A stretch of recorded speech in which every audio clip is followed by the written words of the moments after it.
And welcome back. We are with our entertainment critic and gentleman full of quality substance. It's Ryan J.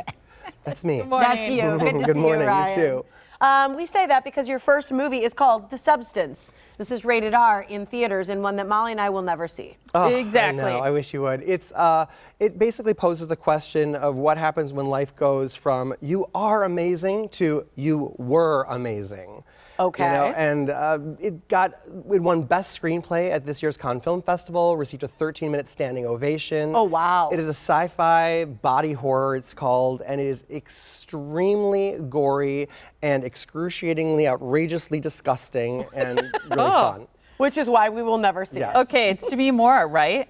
Yeah, Demi Moore, and it's basically she plays a star in Hollywood. It's like a Hollywood satire on like you're aged out, and then there's this like substance that you can take and reveal like a younger you, and to what's the trade-off there? You know, what lengths would you go to stay relevant in your life and in your career? Because there's so much pressure on all of us, you know, to look young and in society, but it's kind of like a cross between The Elephant Man meets Death Becomes Her meets The Shining meets Carrie, and you know, you hear about these movies where like people vomited while watching. Yeah. And I've seen some of those movies and I'm always like, whatever. This one, I will wonder the rest of my life how I did not throw up watching this movie. Oh. It's that Disturbing? gross.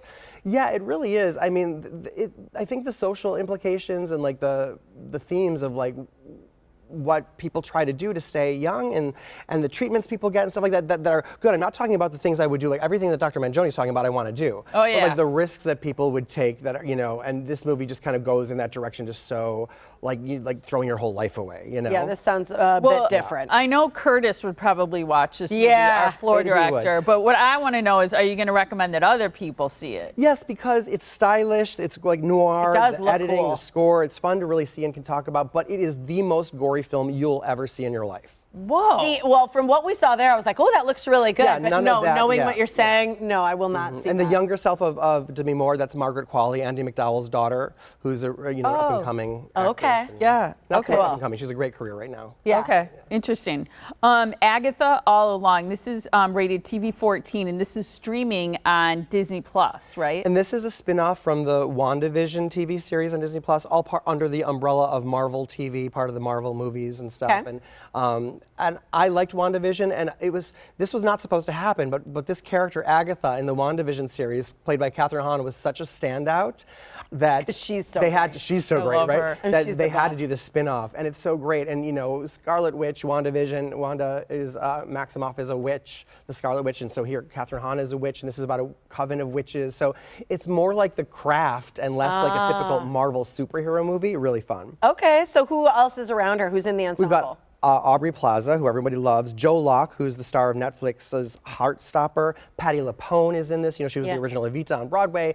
There are musical moments in this with songs written by Kristen Anderson Lopez and Bobby Lopez, who are the Oscar winners for doing Frozen. So a little musical-esque? Musical-esque, and that part's really fun. You see the Wicked Witch of the West there. There's some Oz references, and the end, Glinda, a little bit of. The end credits are also really fun. Even Curtis was talking about how because they have clips of all different witch history and stuff. I love this. The first 2 episodes are available now, and then it's gonna be one weekly on Disney Plus. So much fun. Okay. So cool. It looks right for the season, too. Stream it, You know? Yeah, stream it. There we go. Yeah, that's true. Which is all year long. Come on. Yeah, true. Come on, with me true. talking about Wicked and the Wizard of Oz all year. True, it's witches all year long. Yeah. true. It is witch season. All right, the next one, The Penguin. This is streaming on Netflix. So we just talked about Marvel. Now we've got a DC series, and this is a spin-off that was born out of the Batman movie. And in that film, Colin Farrell played the Penguin, Oswald Cobb, and so this is his origin story. And what I really liked about this is it's a look at Gotham City, but it's made very realistic in a way. I mean, aside from the outstanding makeup job, which is probably going to win Emmys, it's really, really a great, gritty, kind of balanced and rooted story. It makes like superheroes seem, well, there's no superheroes in it. I mean, Batman's not really a part of the series, but he's implicated, but it just feels very real. It doesn't feel like a fantasy. Is it sort of like same tone as movies? It is, and I like how gritty it is. It reminded me almost like of Ozark meets The Godfather, because it's kind of dealing with Gotham City, where there's these 2 drug lords and these families, and Oz Cobb is in the middle and trying to gain a lot of power and access and take over Gotham and all the backstabbing that goes on there. So it's a really great crime drama series. Okay. I also love the actress in this, Kristen Milioti, who's phenomenal. There she is. And I think she's Emmy worthy in this. And there's a lot of flashbacks to his childhood and what makes him the Penguin. I liked this series even more than Joker.